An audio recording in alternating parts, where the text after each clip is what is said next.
Welcome to the Louisville Sluggers podcast with your host, Zach Wood. We cover everything about MLB, from the regular season to the postseason and even the offseason. We got you covered.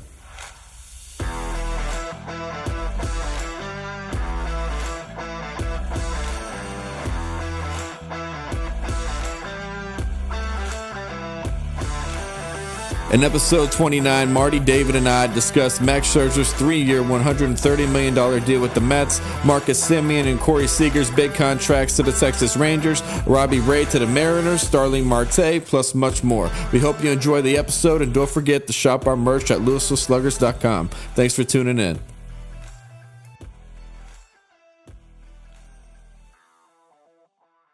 All right, everybody, welcome to episode 29, a very special episode with my co-hosts Marty Castro and David Hummel. All right, big news day for Major League Baseball. A ton of signings before the impending lockout, some big numbers, some big teams, some teams getting some big free agents and completely changing the perception of them, and other people signing these large extensions as well. We're going to start it off with Max Scherzer to the Mets, 3-year deal, $130 million, breaking the record of the average annual to $43 million, and with an opt-out after 2. I need y'all's input on this. Tell me what y'all think. As a division rival, I despise this immensely.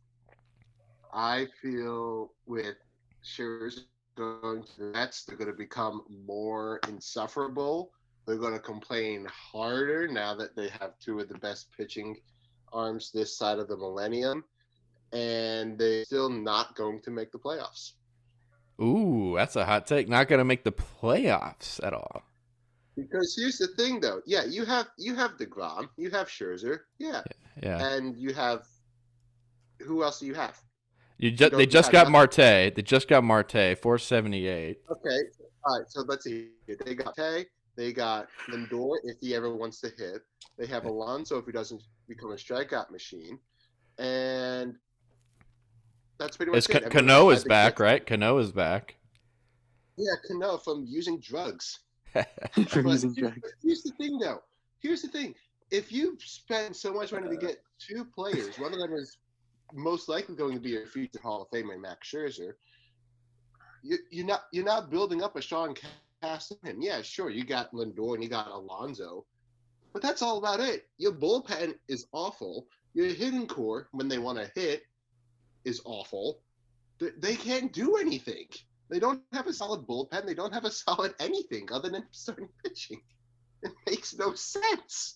They have a strong 1-2 now if they both stay healthy. And I think we know Scherzer probably will stay more healthy than DeGrom. But DeGrom, when healthy, even in his short times of being healthy, is filthy. I mean, last year, didn't he have like a 1-something ERA? 1.08. He would have broken Gibson's record if he had played. And also, too, he even got Cy Young votes. Yeah. He deserved it in some regard, I'd say. You got a 1-2. That's all you got.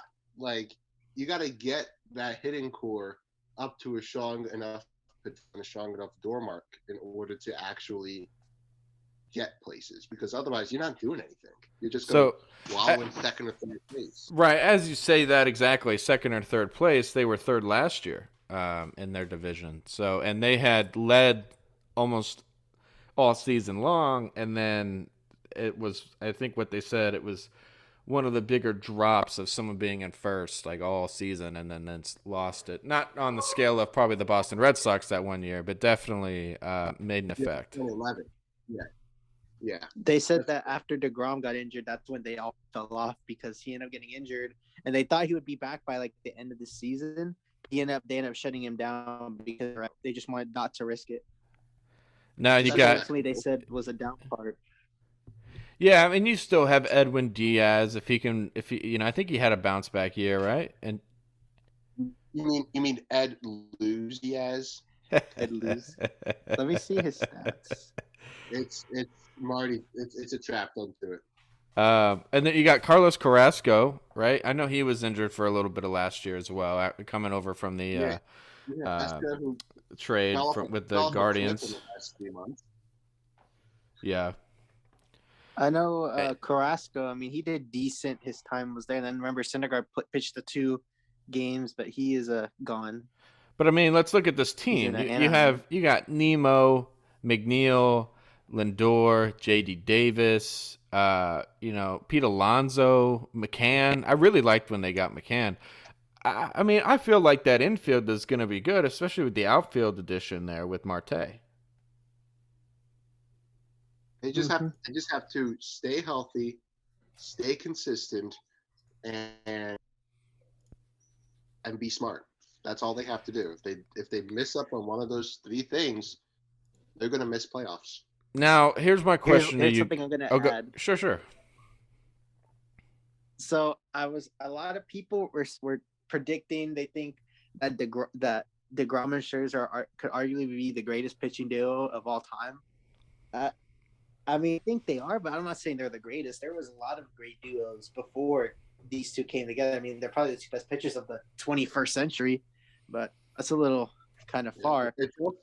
It's a small sample size because DeGrom has only pitched for 6 years and Scherzer has pitched for a longer period of time. Scherzer, I think, 15, 16, and then DeGrom's only like 6. Exactly. Yeah, exactly. So here's my final question before we move on to Robbie Ray. Scherzer. Past year and a half or 2 years, there's been all this talk about how he won't go to the NL East Mets. Why the change of heart? Is it the payday? Is it what the payday does as a representation of him being a union rep and what that means for his fellow peers? Why did it? Oh, there's been a lot of this talk about he never wanted to go to the Mets or he doesn't want to go to the Yankees or just this. What do you guys think it is? And why now? Is it really just the $43 million a year plus all the deferral money that the Nationals are also paying? He's making like 50-something million this year, 58 million next year, I should say, with deferrals plus his current AAV. I think it's the money. You think it's the money? Yeah, true. You say one moment that you don't want to be on a team like the Mets or the Yankees, but as soon as that money starts flowing in, you kind of have to roll with it. You really, once you back out, once you go in out, it will be very hard to pull you back out from what you originally meant. And I feel like that's what Scherzer did. And also too, plus everybody had him not even going to the Mets. The Mets are not even. Everybody had him going to the Cardinals because he's from St. Louis and went to University of Missouri. So I think most likely the Cardinals. I'm not sure if they offered money. Maybe they did, but like he wanted to go to the Mets because they said the Final 4 was Mets, Angels, Dodgers, Giants. So 3 California teams versus the lone New York team. So it seemed like New York was willing to offer him the money while the other 3. I do know that the Dodgers and Angels offered him around like 2 years where they're going to give him the max, but not like over $100 million. This Mets, Steve Cohen and Billy Epler, they just 130 for 3 years and 43 guaranteed. That's pretty good. I think it's kind of wild, but hey, we don't have all the time in the world, and I could talk about this forever. We might even talk about it later, but Robbie Ray, 5 years, 115, Cy Young winner, goes to the Mariners. It was just a random tweet out of the blue. I remember it was from Jeff Passan. So what do you guys think of this move? Because the Mariners were very popular right towards the end of the season. They had a super slim chance to make it into the playoffs. Do you think they're even better now? Nope. They're gonna fall a game and a half short because they don't know how to do proper game management, and they sometimes just don't know how to bring up prospects. We all saw what happened with Jared Kelenic last year when he was actually brought up. He tanked. Did he come back in the latter half of the season? Yeah, but he still needs time to develop in order to become a true superstar within the organization. And other than Robbie Ray now signing on, who else is in Seattle? You don't have a lot of Kyle Lewis there. Yeah, I mean, I'll be honest. I don't know as much about the Mariners as I should. Yeah, I mean, honestly, I don't even know. I know they have Kyle Lewis. He was Rookie of the Year. And, Is Paxton I on mean, a the 1 or Mariners 2 are year deal? I can't remember. Paxton's out. He's out. He got Tommy John. He's out for all next year. And all of next year So too. I thought yeah, he so had it he's like the basically first out. week of like this season, and then like or 2021 seasons, and then you take that whole They year. said he would be back by at least early 2022, was they said. Okay. But he actually they didn't bring him back. They didn't resign him So he's a free agent. basically because they didn't pick up his contract after Oh, 2020 okay. because he was Okay. just on a 1-year deal. Oh, I didn't. Yeah, I didn't know what deal he was oh, at. Yeah. How do we feel about Corey Kluber to the Rays? Mm, I don't like this it could be as like a another Yankee fan. Charlie I Morton. don't like it at all. This could This be another stinks, Charlie but- Morton. This stinks, but I think Tampa's starting to do something. I don't know. I know. but Starting. They made the 2020 World Series. I mean, I hate it. On one of the cheapest budgets ever. Listen. You don't understand where I'm coming from. All right. They made it. They made it in 2020, but then they became sellers in the beginning of 2021. Yeah. And now they're becoming buyers. They're Mm. starting to realize now that they have money. They're starting to come onto the scene as a big market team, even if it's baby steps. They have the attention now because of what they did in 2020. They're making moves. They signed Wander Franco to that extension that we talked about in last episode. Very They true. picked up Corey Kluber. So I feel like now it's pretty much a competitive four-way horse race for the AL East crown. We don't talk about Baltimore because they suck. Yeah. But I think Tampa, if they can get things right with Corey, they're going to be really fun to watch. And plus, this could be like what Charlie Morton. Look what happened. Charlie Morton went there after Houston revived his career, and he had a big part in the Braves winning the World Series. Maybe Kluber could, with that, maybe he could revive his career. And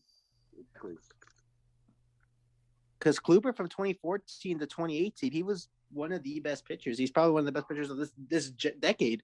He has 2 Cy Young awards. He puts up ridiculous strikeout numbers. He's just been very injury prone. I mean, when he first came up, he was very durable and the more durable guys. He was up there in starts, complete games and innings. Now he's just kind of fallen off, but I think he could get back to once because with Tampa, I mean, Morton did it. Maybe Kluber can. And plus, Tyler Glass now will be back. Oh, they said that he won't be back till 2023. Oh my God! Really? I just looked that up right now. Jeez, man. What? Well, you know what's crazy about that? His Tommy John. Yeah. What? No, go ahead about the Tommy John. What's crazy about that? Well, I'm older than him. So he said he won't be out. They said he will be out until 2023, and they think his contract's up after 2023. Yeah, so he's gone. Who knows? Maybe he's gone. He's gone. Either that or he's cheap enough to hold on to. Bummer. I really like that guy. He destroyed the Yankees. Can't even be mad at it. Just can't be. Well, he's pretty good. I mean, and plus the Rays finessed the Pirates in getting him. Oh yeah, total. Let's talk about the Pirates for a second. It's like it's like for a second. Literally, that's all they deserve. I mean, this rotation of Pirates pitchers straight up going to other teams and performing tremendously better than they were. I mean, gosh, they need a new pitching coach in Pittsburgh. And there goes the 1 second. Yeah, that's it. All right, like moving MLB, on. That was like an MLB. Moving on. We got to move on. We got too much. We got too much, man. Buxton, 7-year extension, $100 million. The guy barely plays half a season, maybe a little bit more. How are we feeling about this one? Minnesota is smoking some crack. I don't know what the hell they're doing. He only played 61 games, and they said he was the number 1 prospect in baseball from 2011, from the year he was drafted until he got called up. So wait, you're telling me that a number 1 prospect has never played a full season in his career just signed an extension worth $100 million. Basically, and they said he was the best player available in the 2012 draft, but he ended up going second in the 2012 draft. Yeah, I'm gonna say you made a mistake there, bro. Minnesota, why did you just spend all that money when you could have just acquired other pieces or just sell him for better prospects? I mean, when you can't break build it, around. yeah. I mean, the price You is can't build fair. around- I actually say the price is fair. The average annual, like I think it's a steal for the Twins. I just I feel like he's a Aaron Hicks, you know? Yeah. He's an Aaron Hicks. I feel like he's made of glass, but when he plays, he's great. So if he gives you a good 80 games and he's performing at an elite level, then and you're seeing that the wins above replacement come into effect, and he's the game decider for you for a lot of those games, and maybe that's what it is. And the defense is pretty good too, and the speed. Mm-hmm. You got to He stay was healthy. called up at age 21 since 2015. At age 21, he's only managed to play one season with over 100 games. That would be 17. Age 23, he played 140 games. He put up decent numbers. He batted 253 with 16 home runs and 51 RBIs with the OBP of 314, a slugging of 413, and an OPS of 728. Not bad, but those I feel like they games can is a do better factor. around Miguel Sano than with Buxton, to be honest. Yeah, true. Sano is a bit of a. He went down a lot to minor league assignments, but I feel like if he can get him straightened up, he can become a true face of franchise for Minnesota, or Jorge Polanco for that matter. Yeah, he just needs to get the average better. Plus, he's always up there in strikeouts. Exactly. You need to lower the strikeouts, my dude. Just focus on getting base hits and getting walks. And plus, he crushes home runs. He had 30 this year, but he struck out like almost 100 times. And then he was batting like 223. That's not impressive. So, what is this whole situation with Kevin Gossman? He's not with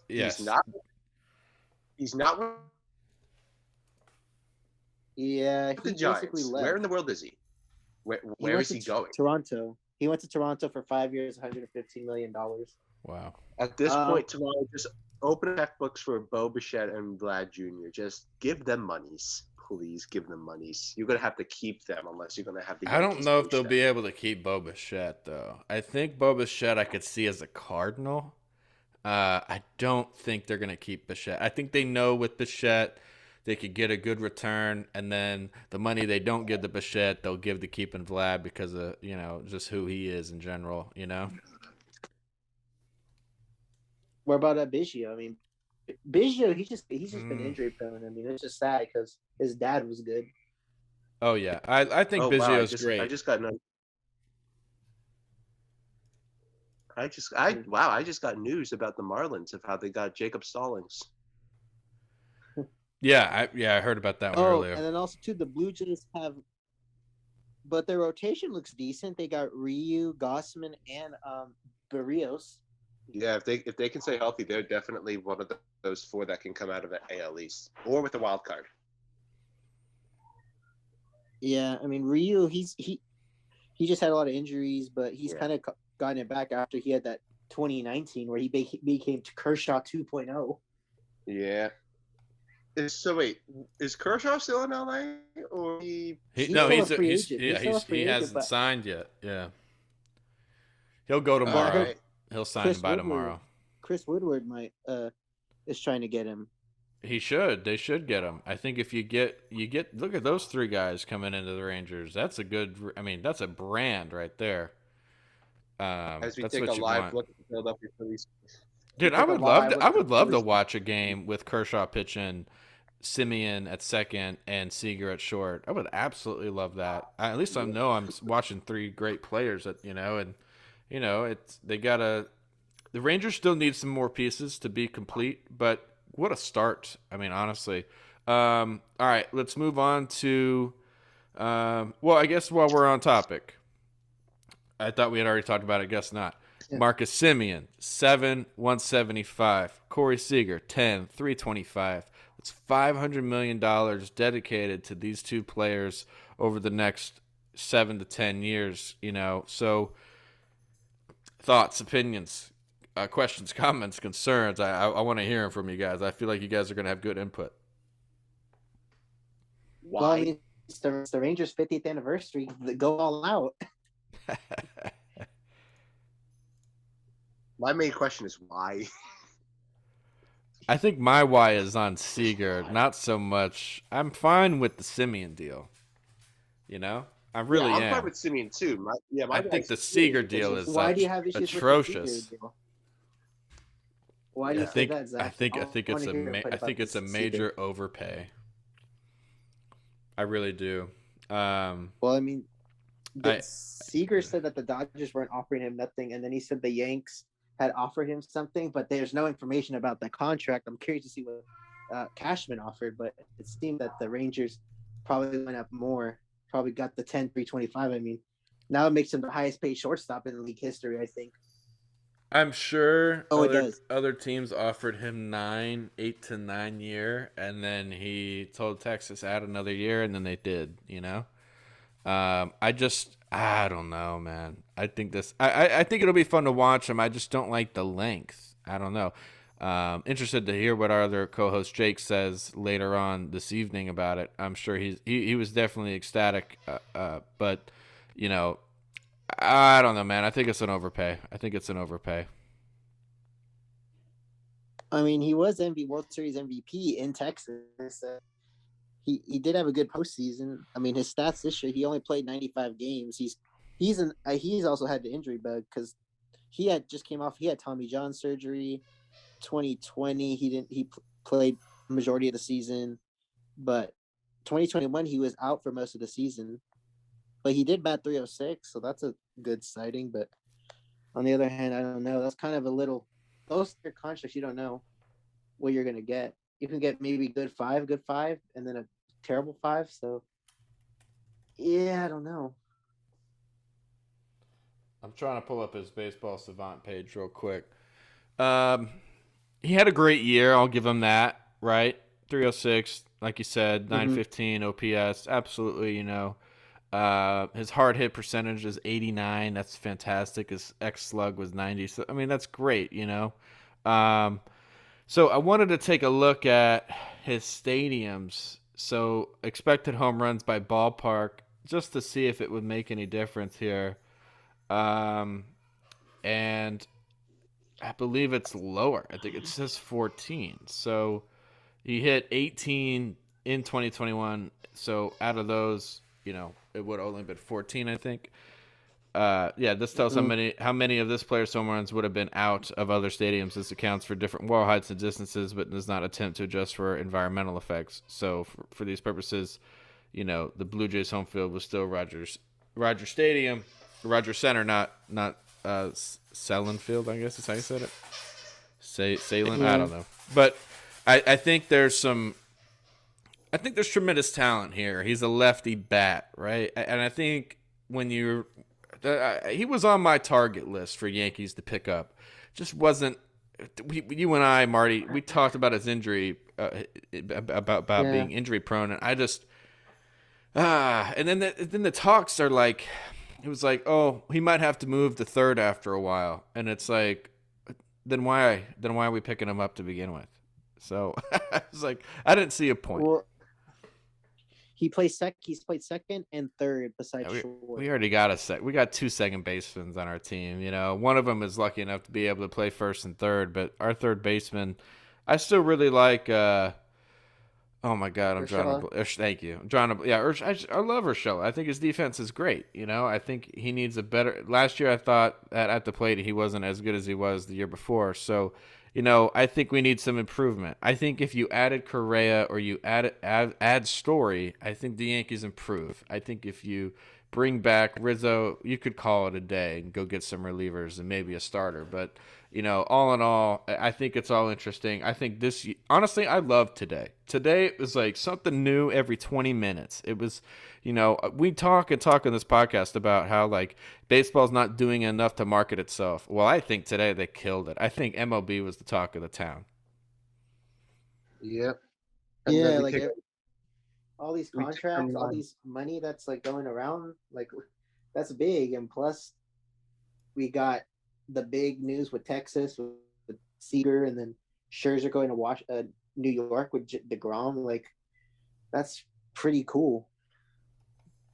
And then we take a look at Philly, and we have done exactly nothing. Well, Yeah, I'm Yankees don't have I'm in anything either, Spain. my guy. I'm in Spain, but the S is silent. I was The like only that for a while, man, with the Giants. But hey, we got Alex Cobb. I mean, the Alex only Cobb. thing the only thing the Phillies have done right now is not pick up the option for Dubal Herrera and Andrew McCutcheon and Didi, and we let Hector Neris go to the Astros for 2 to 3 years. We placed Roman Quinn on waivers. We got Hector Yinwa, I think, from the Braves on waivers, and that's Oh it. We wait, haven't done anything major. you guys are trying to get Corey Knable. Oh, That's how you lovely. say his I name? don't. I have heard nothing. That's how. Yes. Oh, I didn't know that's how you said it. I thought it was just Nebel. No, So it's okay, Yeah, that's I news to thought. me. Yeah, So Canable. That's how you say it. It's 3 syllables. watch the Phillies somehow land Nick Castellanos, and I just take back everything I just said. yo, but Cat, you see how much he wants though? He wants at least 7 to 10 years. Yo, Philly, give us some relievers and one good starting pitcher, and boom, we got you, Nick. We got you.